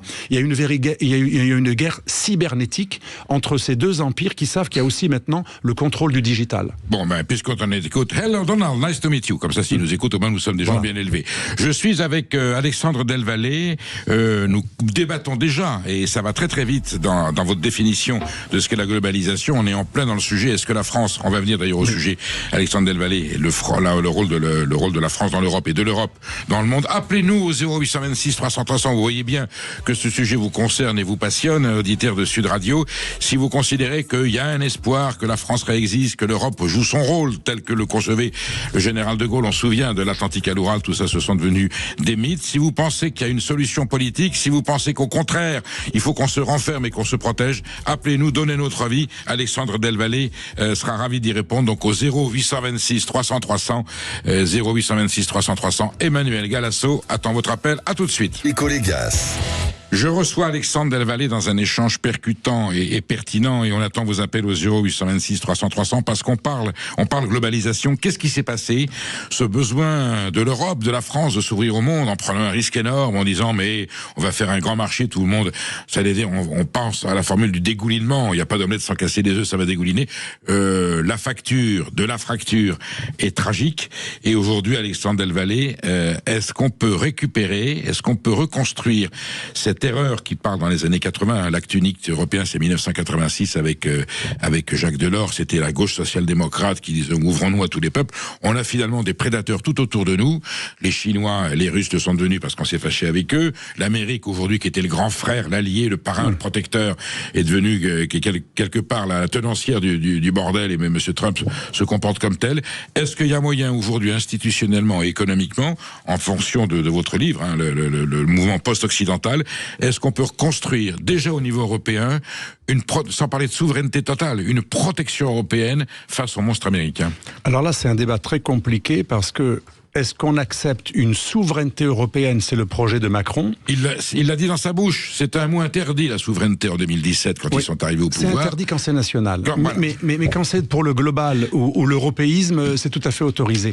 Et ça, subtile nuance. Subtile nuance, absolument. Non, parce que ce qui gêne les globalistes, et aujourd'hui les européistes sont des globalistes, c'est l'identité nationale, stato-nationale. Donc la souveraineté européenne, c'est parfait parce que c'est ce qui va permettre de détruire définitivement ce qu'il reste d'embryon de souveraineté nationale. Alors, pourquoi pas? Mon maître, le général Gallois, qui était un souverainiste, bien sûr. Vous savez, le général Gallois, la force de frappe nucléaire française. Je le connais très bien. Il avait dit une chose très importante au XXIe siècle. Compte tenu de l'évolution de cette globalisation dramatique, il faudra avoir un lopin de terre ou un morceau de pierre, un tas de pierre. Ah oui, il avait des formules. Pierre ou lopin de terre. Il avait des Autrement formules. Parce que tout va être... Et alors, surtout, il avait une méfiance envers les Allemands, en disant ils n'ont jamais été nos alliés, ce sont de vrais nationalismes, ils roulent pour leur gueule, passez-moi l'expression, et ils feront toujours passer les intérêts avant les nôtres et avant ceux de la France. On l'a un peu ridiculisé pour son obsession germanique, mais ce qui se passe aujourd'hui avec l'Allemagne, qui veut devenir le patron il avait tout de l'Europe, annoncé. Et il disait qu'elle redeviendrait une armée hégémonique, et c'est le plan de l'Allemagne avec cet énorme investissement. Donc le général Gallois disait, soit on a une souveraineté nationale, et on peut exister même en tant que petite puissance moyenne, si on est fort et si on est souverain, soit on va vers une souveraineté européenne. Mais il disait, le pire, c'est l'espace entre les deux. Si nous ne sommes pas capables de devenir une supranationalité souveraine européenne, un État européen, mais si nous ne sommes plus capables d'être un vrai État souverain au sens stato-national, nous ne sommes ni souverains au niveau global, européen, ni souverain au niveau français. Nous sommes dans un espace de non-souveraineté. Nous sommes un OJNI, un objet géopolitique non identifié. Et là, c'est ça qui attire les prédateurs. Vous parlez des empires. Le prédateur, il n'attaque jamais les plus forts du troupeau. Il attaque la personne qui est un peu en dehors du troupeau et qui boite. Et là, nous sommes un petit peu comme l'animal qui boite dans le troupeau. C'est les prédateurs chinois économiques, le prédateur américain politique, le prédateur turc, le loup qui arrive dans la bergerie. En fait, il guette. Voilà, et les islamistes aussi. Hein, et nous, on est la bergerie, si je comprends bien. Le loup dans la bergerie, c'est trois grands empires, soit voisins, soit un peu lointains, mais ces empires, et les Russes aussi, qui veulent manger une partie de l'Europe, ces quatre empires, finalement, nous voient comme un ogni faible, un espace de ce que j'appelle dans mon livre la désouverainisation, un espace désouverainisé, car nous n'avons ni une souveraineté nationale réelle, ni une souveraineté supranationale. Ceci est très dangereux et il faut régler le problème. Donc Macron propose une souveraineté européenne, il est franc, finalement il avoue son projet de désouverainisation des États. D'autres disent qu'il faut revenir à la souveraineté des États. Moi je penche pour la deuxième solution. Je pense que l'Europe de Fouché qu'avait prévu M. De Gaulle, vous savez, il avait fait un plan Fouché qu'il a présenté aux Allemands, aux Italiens, qui étaient d'accord, mais ça a été empêché par le Benelux. C'était un plan où il n'y avait pas de commission européenne, il y avait quelque chose de beaucoup plus souple, il n'y avait pas de Parlement européen, il y avait des députés de chaque pays qui de temps en temps allaient voter à Bruxelles. C'était beaucoup plus économique, beaucoup plus souple, il y avait la subsidiarité et il y avait une autonomie de défense. Cette Europe beaucoup plus souple, beaucoup moins coûteuse, gérée par la subsidiarité, se serait occupée uniquement de ce que la nation ne pouvait pas faire. C'était le projet initial de l'Europe. Mais De Gaulle, malheureusement, a échoué. Et ensuite, les européistes, comme Monnet, qui disaient on va les manipuler, on va y aller par étapes, la cuisson en petit feu, ils vont pas le sentir, on va commencer par le charbon, l'acier, par des petites solidarités, et sans même qu'ils s'en rendent compte, on va arriver à la fédération, mais on l'aura pas dit. Ça, c'est le projet de Monnet, malheureusement, qui a triomphé. Votre rapidité d'esprit a anticipé ma question suivante, mais c'est formidable. Vous m'avez fait une transition, j'allais dire, sur mesure. Oui, j'allais vous dire, est-ce qu'il faut opposer l'Europe de Monnet, donc atlantiste, on va utiliser les mots qui sied à celle de Robert Schuman. Vous faites allusion le plan Fouché, qui se traduit par le traité de l'Élysée en 63, entre Charles de Gaulle et Konrad Adenauer, qui envisage d'une certaine façon une souveraineté de l'Europe face à l'ami américain. Il ne s'agit pas de les rejeter, mais ils comprennent qu'il faut une souveraineté européenne. Et le successeur de Konrad Adenauer, Irving Erhard, n'est pas du tout donc responsable de la CDA. Il n'y a pas de démocratie au-dessus des traités. Phrase que va réutiliser 20 ans plus tard, 30 ans plus tard, Jean-Claude Juncker, en tant que président de la Commission européenne. Est-ce que les atlantistes, alors je pense à José Manuel Barroso, Jean-Claude Juncker, aujourd'hui Ursula von der Leyen, qui sont les présidents de la Commission, est-ce que finalement ce ne sont pas, bon gré mal gré ou de bonne foi, des taupes de l'atlantisme américain au sein de l'Union européenne? Ils ne roulent pas pour nous, ils roulent pour les intérêts globalisés de l'Amérique. Je pense que dans votre question, il y a une réponse à laquelle j'acquiesce d'emblée. D'aujourd'hui, l'avantage, c'est que ça a été prouvé. On a des archives qui ont été retrouvées. Alors, il y a eu le livre de Monsieur Philippe de Villiers, qui a été beaucoup caricaturé, mais il a effectivement... on peut pas être d'accord avec tout et on peut effectivement avoir des divergences avec lui. Absolument. Mais sur cette question-là, il a mis dans le mille. Ah oui, il a retrouvé des archives qui confirment ce que De Gaulle disait tout le temps. Jean Monnet a travaillé pour des banques anglaises, surtout des banques américaines. Il a été un peu avec le MI6 et il a beaucoup travaillé pour la CIA. Donc, l'homme qui a construit l'Europe, il a travaillé pour la finance et pour les services secrets anglo-saxon. C'est un homme qui n'a rien à voir avec la construction d'une Europe européenne, comme disait de Gaulle. Malheureusement, c'est pas l'Europe de Schuman, de De Gasperi, de Don Sturzo, qui était un prêtre, Don Sturzo. C'était aussi les pères de l'Europe. On oublie que parmi les pères de l'Europe, ils ont été effacés complètement. Que des chrétiens pratiquants catholiques parmi les pères de l'Europe. Et ensuite, à partir des années 90, vous savez que Jean Monnet, c'est terrifiant. Il se vantait de ne lire aucun livre. Moi, je me méfie de ceux qui ont un seul livre ou aucun livre. Il disait, moi, je n'apprends pas avec les livres. C'est un homme qui était l'homme de la finance. Il était l'homme des structures et des étapes pour faire accepter le consentement par manipulation. On en parle souvent dans cette émission. Et c'était un homme de l'atlantisme. Grand ennemi de Gaulle, qui a convaincu Roosevelt que le général de Gaulle était un factieux, quasiment un fasciste, un monarchiste, un antidémocrate, qui a pourri les relations entre la France libre et les États-Unis. Finalement, elle a été rétablie. Et on aboutit aujourd'hui, on va parler d'un autre grand homme d'État français qui est Philippe Séguin. Nous avons aujourd'hui la certitude, quand on relit, je faisais aujourd'hui réécouter à mes enfants les discours de mai 92, avant le traité de Maastricht, il a raison sur toute la ligne. Absolument.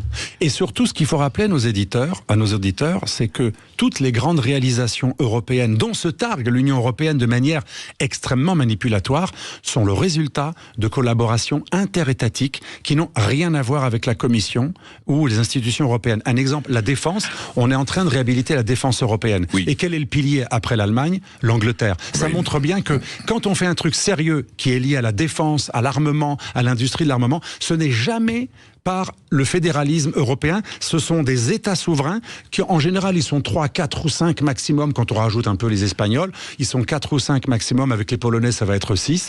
Donc, en fait, tout ce qui a été fait de grand, de géopolitique pour une puissance européenne ou qui a voulu être fait, c'était entre des États souverains. Ça prouve que si on revient à la souveraineté des États, à une Europe originelle, avec la subsidiarité, ça n'empêchera pas les grandes réalisations européennes, car toutes les réalisations européennes, défense, aérospatiale, satellite, c'était des programmes entre quelques pays européens et non pas des programmes de la Commission. On est bien sur Sud Radio, vous êtes avec le face-à-face de la France dans tous ses États, il est 13h27, je reçois Alexandre Delvalle, on va maintenant parler justement, est-ce que cette résurrection, elle doit se faire avec la France seule ou avec la France dans une Europe forte? Vous nous appelez au 0826 300 300, Emmanuel Galasso attend vos appels et vous êtes évidemment touché, concerné, interpellé par cette actualité qui va dans tous les sens. Est-ce qu'on a les moyens de s'en sortir et de réexister tel que nous le méritons, est-ce qu'on peut retrouver cette France tout simplement que le général de Gaulle nous avait laissée? Et en appelant au 0826 300 300, Alexandre Delvalle répondra à vos interrogations ou tout simplement vous pourrez échanger avec lui si vous avez des considérations ou des inquiétudes. À tout de suite sur Sud Radio. Évidemment les États-Unis, la Chine et puis d'autres qui essaient de voir si la France, parce qu'en finalement on est des braves types, on se laisse plumer, on partage, on est universaliste, on a toujours l'esprit de la révolution et on manque un petit peu de patriotisme dans cette solution politique. Et surtout, on ne sait plus définir ni les limites ni l'ennemi. Nous ne savons pas définir les limites de l'Europe. Vous voulez dire plus de repères? Il n'y a plus de repères parce que si on met des limites, vous savez, les limites c'est les frontières, tout de suite on vous traite de nationaliste, les frontières c'est pas beau, un politique un jour me disait c'est un instrument de torture, une frontière c'est comme un passeport. Donc l'Europe a le tabou des limites, du coup elle croit qu'elle est sympathique puisqu'elle n'a pas de limites, elle croit que ça va être bien vu par le reste du monde, mais c'est le contraire. Si vous n'avez pas de limites, ça veut dire que vous êtes un empire. Quelqu'un qui ne met pas de limite à son espace de souveraineté, qui s'élargit en permanence. C'est l'une des origines de la crise en Ukraine. Rappelez-vous, c'est l'imbécile, je m'excuse de le dire, mais il n'y a pas d'autre mot. Barroso est considéré au Portugal comme vraiment un des plus nuls de la classe politique. Il l'avait viré en plus. Et Barroso avait dit aux Russes, avait dit aux Ukrainiens, soit vous signez le traité d'association avec l'Union européenne, soit celui avec les Russes, mais c'est absolument incompatible. Alors que l'Ukraine faisait 80% de son commerce avec la Russie. Donc Yanukovych avait dit, mais vous me demandez un truc impossible. Mon peuple aspire à l'Europe, parce que c'est l'Eldorado, ça les fait rêver. Élément mais très vous me demandez important, de me vous soulevez l'Alexandre Delvalle. Il y avait une solution pour l'Ukraine. Il y avait une solution. Elle ne se fâchait pas avec la Russie, qui était tout à fait d'accord à l'époque pour qu'elle commence à établir des liens avec l'Union européenne. C'est pour ça que Barroso est un criminel de guerre. Trotskiste. Ex-trotskiste devenu atlantiste, comme les néocons américains, gauchistes devenus atlantistes. C'est ce qu'il y a de pire. Mais c'est grave ce qu'il a fait, parce que Yanukovych voulait suspendre pour trouver un arrangement, parce que Poutine n'est pas un ange, il voulait trouver un arrangement avec Poutine pour faire avaler la pilule. En gros, t'inquiète pas, j'irai avec l'Europe, mais je resterai avec toi. Il lui fallait du temps. En plus, il y a les normes, vous savez, quand vous entrez dans un espace douanier, il y a des normes ISO, je sais pas quoi, il y a plein de normes qui sont très différentes des normes avec les Russes et les Kazakhs. Donc, il demandait du temps. Et la désinformation de Barroso et des Américains et des Anglais et de l'Union européenne, ça a été de faire croire qu'il avait refusé définitivement un destin européen pour son pays, ce qui est officiellement faux. C'est facile à démontrer, on a plein de textes, de discours de Yanukovych, il demandait une suspension. On a fait croire au peuple ukrainien qui est pauvre, qui est diplômé, mais qui a 200 € par mois. On les comprend, on leur a dit, on va vous priver de l'Eldorado européen. Et c'est comme ça qu'on a retourné l'opinion publique, qui était 50-50 sur l'OTAN ou l'Europe. On l'a fait passer à 80% atlantiste. L'intox a bien marché. Nous sommes mais avec tout ça, ça a fait du sang. Ça qui est grave. Nous sommes avec Luc, qui nous appelle du Perret-sur-Marne. Luc, est-ce que vous croyez que la France va pouvoir retrouver sa place, j'allais dire, dans le désordre international? Bonjour Perico. Bonjour Luc. Bonjour à votre invité. Bonjour.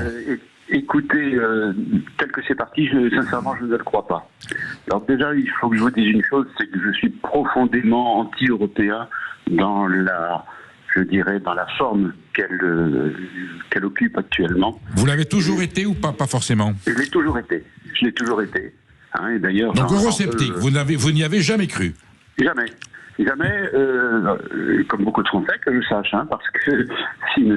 Sarkozy nous avait pas eu comme au coin d'un mois, eh bien, il y aurait beaucoup de choses qu'on aurait pu négocier, comme d'autres pays d'ailleurs, hein, qui l'ont négocié, qui n'ont pas été. Mais vous voyez, il y a des choses, un petit peu de légèreté, mais nous sommes sauvés par l'Europe. L'Europe, vous le savez, qui est un grand voyageur, l'Europe va interdire en 2030 les petits contenants pour les shampoings et les gels douces.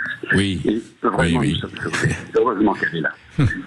Bon, c'est pitoyable. Et l'harmonisation des chasses d'eau. Tout ce que je déteste est là. Et donc, non, je ne crois pas. Je ne crois surtout pas avec M. Macron, comment dirais-je, à la tête de l'État aujourd'hui. Il est complètement démonétisé à l'intérieur, à l'extérieur.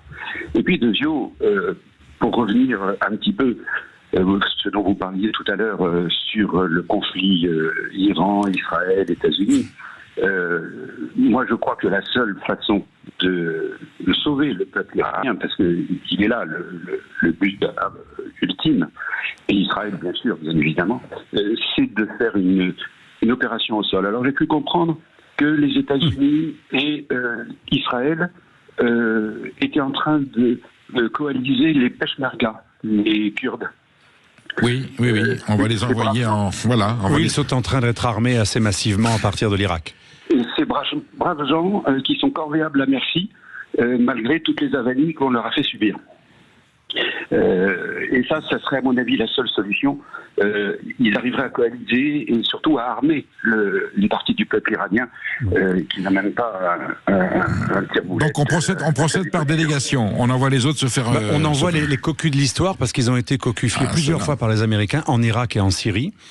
Alors Alexandre Delvalle, comme Luc le dit, est-ce qu'on peut ou on doit se passer de l'Europe pour réexister sur le plan international? Est-ce que la France a aujourd'hui les moyens institutionnels, militaires et économiques, si elle le veut, et si elle se donne ces moyens pour repeser ce qu'elle a pu peser dans les années 60-70? La France elle a encore le contrôle de la plupart des filières qui lui permettent d'avoir un armement d'excellence. Il faut savoir que les avions français Rafale sont considérés comme plus fiables que les meilleurs avions de combat américains. On a de la qualité. On sait encore faire les meilleurs avions du monde. C'est pas pour faire du cocorico. On a une puissance nucléaire qui peut être maintenue.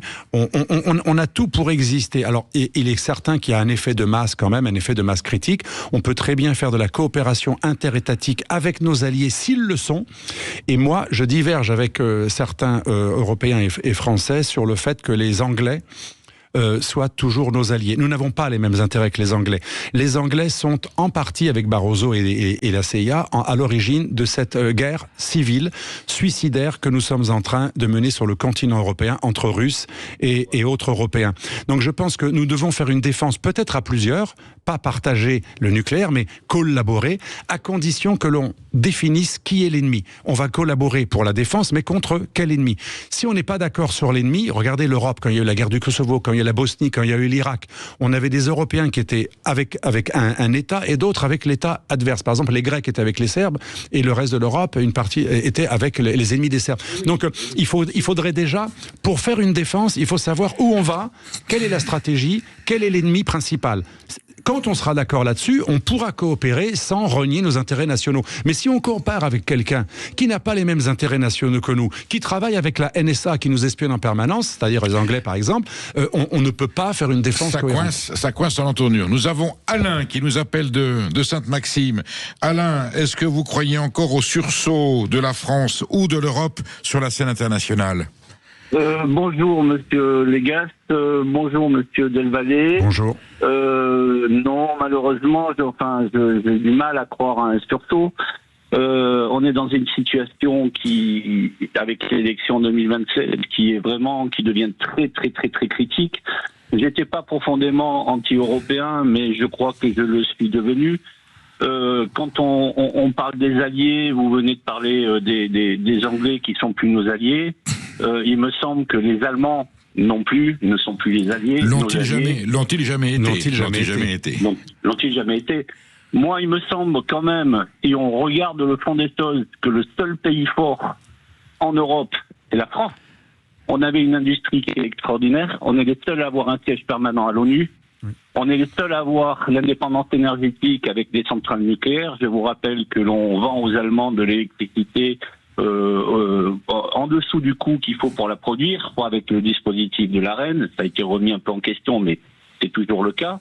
Et c'est les Allemands et par l'Europe et avec Madame van der Leyen qui nous imposent leurs conditions à leur avantage. Tout à fait. Et au bout d'un moment, j'ai bien peur qu'une fois qu'on ne pourra plus revenir en arrière, les Allemands vont se retourner vers les Américains et ce sera la France qui l'annoncera. Oui, Alexandre Delvalle et Alain vous disent c'est déjà, il y a quelques jours, c'est déjà bien entamé. Voilà. Il y a quelques jours, il y a eu une rencontre avec Trump qui était sur ce sujet. C'est pas la première fois que les Allemands se couchent devant les Américains. Donc en fait, je ne me trompe pas. Moi, il me semble quand même que s'il y a un monsieur depuis 18 ans qui prône la sortie de l'Europe et de ce système, personne n'en parle. Je ne sais pas si j'ai le droit de citer son nom. Mais bien sûr que oui. Bien sûr que oui. Donc je pense à monsieur Asselineau. Hein. Oui, et il faudrait que tout le monde arrive à comprendre la situation. Alors il n'est pas le seul, hein. Il n'est pas le seul, mais il est un de ceux qui le premier a dit. Il n'est pas le seul, mais moi, par principe, tous les gens qui font partie du média mainstream, ils sont dans un système de manipulation, c'est des variables d'ajustement, de manière au second tour pour pouvoir imposer le candidat le plus favorable à ceux qui nous dirigent. Et puis je vous rappelle aussi que l'Allemagne est quand même sous le coup des traités de 90, où en principe ils n'ont pas le droit de reconstituer une armée et ils n'ont pas le droit de développer une puissance nucléaire. Et M. Macron est en train de faire exactement le contraire, en passant par des travers à l'heure actuelle, en disant non, mais par la suite, c'est ce qui risque d'arriver. Alain... Donc là, pour le coup, oui. Excusez-moi. Bien sûr, non, mais on comprend très bien ce que vous voulez. Je voudrais qu'Alexandre Delvalle réagisse. Oui. Alexandre Delvalle, Alain met les pieds dans le plat. Hein, oui. Il parle vrai, là. Et on voit bien qu'il est convaincu par ses convictions. Par ce qu'il dit. Est-ce qu'il faut, à un moment donné, envisager une sortie de l'Europe, peut-être pour y revenir? Alors, je pense que les Anglais nous ont donné le baromètre. Les Anglais sont sortis de l'Union européenne, mais ils ont toujours des problèmes avec d'autres institutions qui sont liées au Conseil de l'Europe et à la Déclaration européenne, la sauvegarde européenne des droits de l'homme, etc. Et tout des propositions, des résolutions et des traités et des engagements internationaux qui nous brident en matière de politique migratoire. Il faut déjà sortir des traités qui nous lient et qui nous empêchent d'être souverains en matière de gestion des flux migratoires, parce que le problème migratoire est fondamental. Et ça, c'est encore plus important que de sortir de l'Union européenne. Et je pense que Madame Meloni est assez raisonnable. Elle n'est pas pour l'Italexit, elle aurait pu l'être. Mais elle dit, pourquoi pas réformer l'Europe de l'intérieur, puisque les mouvements souverainistes grossissent. Je pense que d'ici 10 ans, il n'est pas impossible que les grands groupes qui font les lois, qui décident à l'Union européenne, au Conseil de l'Union européenne, ce sera peut-être majoritairement des partis souverainistes. Eh bien, ils pourront faire une Europe différente. Moi, je pense que plutôt que de sortir de l'Europe, mieux vaut faire une Europe différente, mais surtout enlever de nos constitutions ce qui nous bride dans notre souveraineté. Vous procédez par étapes. Tout à l'heure, dans quelques instants, on aura Marc qui nous appelle de Béziers, qui va donner son avis. Est-ce que lui aussi partage l'idée qu'il faut sortir de l'Europe, pas tout de suite ou pas de cette façon-là? Vous nous appelez au 0826 300 300. Alexandre Delvalle, avec qui je débat aujourd'hui du rôle de la France dans l'Europe et dans le monde, est avec nous et répondra à vos questions. À tout de suite sur Sud Radio. Et plus. Midi 14h, Sud Radio, la France dans tous ses états, Perico Légas. Oui, vous êtes sur Sud Radio, il est 13h47 et je suis avec Alexandre Delvalle en train de décrypter, d'expliquer, j'allais dire même de porter à portée des auditeurs cette réalité qui nous ronge et à côté de laquelle on passe sans se rendre compte. On est en train de se faire bouffer, on a perdu notre souveraineté. Le président de la République a beau faire des gestes et des gesticuler, ça change rien. On est dépossédé par rapport aux besoins qui sont les nôtres pour exister sur la scène internationale. Nous sommes avec Marc, je disais tout à l'heure, qui nous a appelé de Béziers. Est-ce que Marc, vous aussi, vous êtes un peu dépité par rapport au rôle de la France dans le monde aujourd'hui en 2026? Oui, bonjour Perico, bonjour Monsieur Delvalle. Bonjour. Alors oui, j'abonde dans votre sens. D'abord, je voudrais remercier Monsieur Delvalle parce que il a utilisé les mots sur des phénomènes que j'avais identifiés mais que je n'avais pas réussi à formaliser. C'était la différence entre mondialisation et universalisme. Ah oui. Fondamental, oui. Mondialisation, universalisme. Ah ben il y en a qui croient l'un à l'autre. Oui, mais justement, c'est parce qu'on ne les a pas éduqués et ils n'ont pas eu cette nuance entre les deux notions. Parce que moi, vous voyez, par exemple, je suis passionné de l'international, j'en ai fait mon métier. On peut savoir lequel Dans le commerce international. D'accord. Non, mais c'est très bien. Oui. Vous auriez pu être diplomate, c'est pour ça que je voulais poser la question. Non, mais j'aurais préféré d'ailleurs parce que j'aime l'international, mais le commerce c'était par défaut parce que j'aimais ça et l'international et que donc il n'y a que le commerce qui s'est présenté à moi. Votre franc-parler fait que vous auriez peut-être pas été un bon diplomate parce que vous dites les choses telles qu'elles sont. Eh oui. Je ne vous le fais pas dire. Et alors, une petite anecdote, c'est que justement, j'étais à Times Square il n'y a pas longtemps, et je me suis dit, tiens, je vais aller voir l'enseigne, je vais visiter la boutique d'une enseigne que je connais très bien par chez moi, pour voir un peu quelle est la mode proposée. Et puis, j'ai été très étonné de constater que c'était exactement les mêmes articles. Et alors là, je me suis dit, mais la mondialisation, ça profite aux capitalistes. Ça marche. Et c'est pas négatif dans ma bouche, parce qu'il faut ça pour l'économie. On est bien d'accord. Je me suis dit, c'est la différence entre la mondialisation et l'universalisme dont je suis adepte. C'est-à-dire que si vous êtes à Vancouver, à Sydney, à Vladivostok ou à Canberra, vous trouvez du Chine, quoi, si je comprends bien. Quelques exceptions. Donc autant rester au bazar d'hôtel de ville, c'est pas la peine de voyager. Et c'est vrai que les enseignes mondialisées, franchisées, et je vais dans des capitales, notamment à Bruxelles, que j'adore, et je dis, mais est-ce que je suis bien à Bruxelles, ou est-ce que je suis à Madrid, ou à Rome, ou à Londres?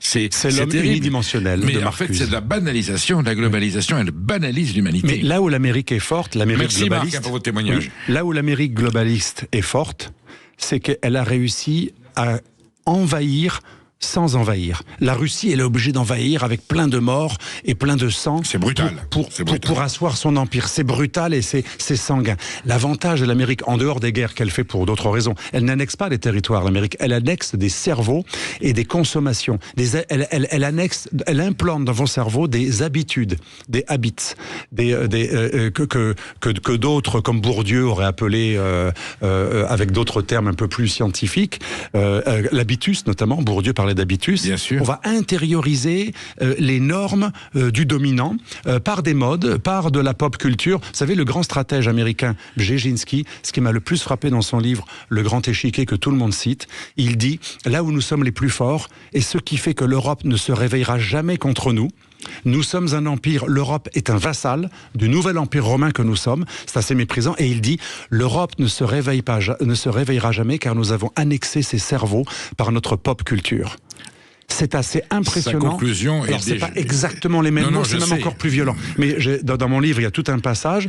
C'est effrayant de voir le cynisme de ce genre de stratèges qui reconnaissent eux-mêmes que nous sommes des vassaux. Et deuxième condition qu'il dit pour qu'on ne se réveille pas, il dit, il écrit dans les années 90, si nous excitons les Ukrainiens contre les Russes, si nous déstabilisons ce pays déchiré qu'est l'Ukraine, entre russophones et anti-russophones, si nous arrivons à déstabiliser, nous ferons perdre à la Russie la mer Noire, nous ferons perdre à la Russie son accès à l'Europe, la Russie ne sera plus un empire, et surtout, l'Europe sera coupée en deux, et il n'y aura pas ce que nous craignons le plus, l'alliance entre la Russie, l'Allemagne et la France. Paris, Berlin, Moscou. Donc vous vous souvenez, Alexandre Del Valle, quand le président Clinton exhortait les Européens à faire entrer la Turquie dans l'Union européenne. Bien sûr, politique de ce que j'appelle l'hétérogénéisation, ce qu'on appelle l'enlargement, l'élargissement de l'Europe, c'est toujours fait contre le projet européen. Les grands partisans de l'Europe étaient contre l'entrée de la Turquie dans l'Union européenne, que ce soit Bayrou, que ce soit Helmut Kohl et d'autres encore. Les vrais européistes n'étaient pas pour la Turquie de Bourlange, ils n'étaient pas pour la Turquie dans l'Europe. Ceux qui ont voulu l'élargissement, maintenant au Kosovo, ils veulent élargir au Kosovo, à la Macédoine, que des pays à moitié en guerre civile. Il a même été question du Maroc à un moment donné, je vous souviens. Ah oui, certains. Attali avait fait une note pour M. Mitterrand où il incluait le Maghreb, le Liban, Israël, la Syrie, l'Iran. Il disait même ça ira jusqu'à l'Iran. Ça montre bien que les nouveaux européistes ne pensent pas européen. En fait, ils pensent global. Tout bascule. On dit bien que le rêve visionnaire du général de Gaulle de l'Atlantique à l'Oural, il parle du principe que géographiquement, il faudra que la Russie intègre la grande famille européenne quand elle sera évidemment adaptée institutionnellement et politiquement. Ça a failli se faire avec la glasnost et la perestroïka. Le vrai tournant, c'est la chute de Gorbatchev, qui est fait parce que les Américains et les Anglais, les Occidentaux le lâchent. Il avait demandé un emprunt pour redresser le compte de la Russie. On le lâche en se disant le système soviétique va s'effondrer, on va prendre contrôle de ce pays, qui a été vrai. On a Helsinki, sauf qu'à Helsinki, on n'a pas prouvé on n'avait pas pensé qu'après Helsinki, on aurait Poutine. Et oui, et alors il y a 3 Poutines que j'exprime dans mon livre, il y a tout un chapitre là-dessus. Le Poutine 1, il est soviétique, il adore Andropov, c'est un espion, etc., russe. Le Poutine 2 est très libéral. Il travaille avec Anatoly Sobchak, le maire de Saint-Pétersbourg. Bien sûr. Il fait partie du clan des libéraux. Il travaille avec les marques occidentales. Il commence à s'enrichir secrètement, etc. Il est libéral, capitaliste. Il est pour l'OTAN. Il y a déjà un conseil OTAN-Russie créé en 97. Et donc ce Poutine-là... Il rentre dans les codes. Il rentre dans les codes de la... Il rêve d'Occident. Il fait partie du clan des libéraux occidentalistes. Alors qu'est-ce qui se passe ?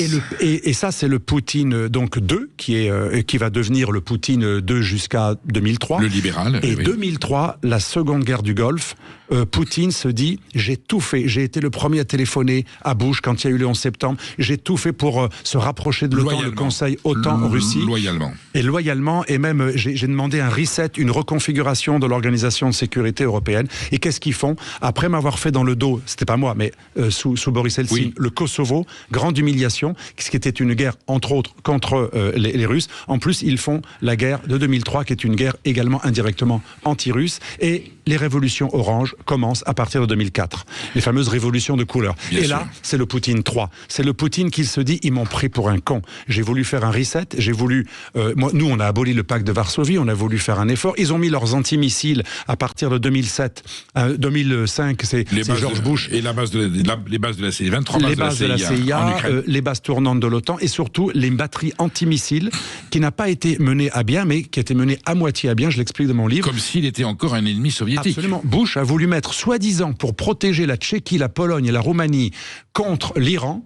On se demande comment l'Iran menaçait ces pays-là. On a voulu mettre des batteries antimissiles, et c'est ça qui a rendu Poutine hystérique, ou plutôt radicalement contre nous, le fameux discours de Munich en 2007. Ça ne justifie rien. La prédation de Poutine en Ukraine est inacceptable, et il faut effectivement l'endiguer. Indéfendable.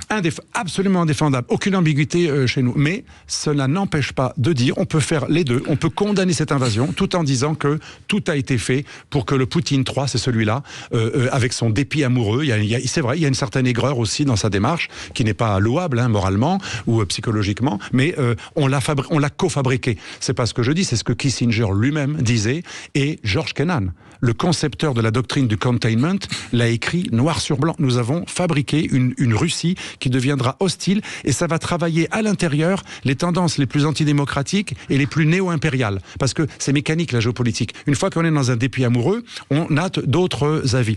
Et plus grave pour nous, après 300 000 morts russes grâce à des armes occidentales, ça va être encore plus difficile de ressouder. Moi, je pense qu'il y a une sorte de guerre de 100 ans, une paix armée ou une paix froide ou une paix chaude, peu importe, mais il va y avoir une paix froide, il va y avoir une dissension entre ces deux blocs, très très très durable, parce qu'après 300 000 morts, on n'a pas les mêmes intentions. Donc, on voulait discuter en 2021, on ne discutera pas dans les mêmes manières en 2026. La phrase du général de Gaulle reste plus que jamais visionnaire de l'Atlantique à l'oral. Vous avez l'air de dire, c'est quand même par là, à un moment donné, qu'il faudra trouver le sursaut européen. Oui, mais ça va être très difficile, parce que comme nos armes ont tué des Russes, alors que l'Ukraine ne faisait pas partie de l'OTAN et de l'Union européenne, je ne dis pas que c'est ce que je pense, mais pour les Russes, nous avons contribué à tuer des Russes, alors que la Russie n'avait pas agressé un pays de l'Union européenne. On aura l'occasion d'en reparler, Alexandre Delvalle. Merci d'avoir été avec nous.